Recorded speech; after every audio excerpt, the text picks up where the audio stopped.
Guys, yani nataka niwaambie kitu, nikasema siwezi hiki kitu nikaacha kukifanya bila kuambia followers wangu. Woi, hivi nye guys, ngoja kwanza sija kanisikia.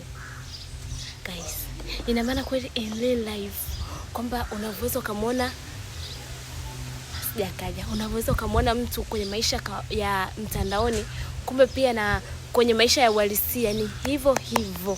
Yani guys, mtu habadiliki. Unajua nimekutana na nani guys? Sijui akanipiga. Guys, nimekutana na huyo mkaka. Yule wanamuita Pengo Makeke. Guys, huyo mkaka nimekutana naye kavaa, unaona lile jaketi lake lile, sijui yule atakuwa nitapeli kweli yule. Guys, sija kanisikia. Bado yuko huko. Guys, hivi yule nahisi atakuwa nitapeli kweli kwa sababu kavaa paka ile kofia yake. Ile kofia kavaa na ile jacket huku na yale mayeboyebo guys, na yale mayeboyebo kavaa. Bari. Salama. Kanini?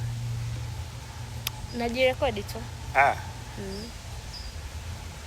Kana shoot?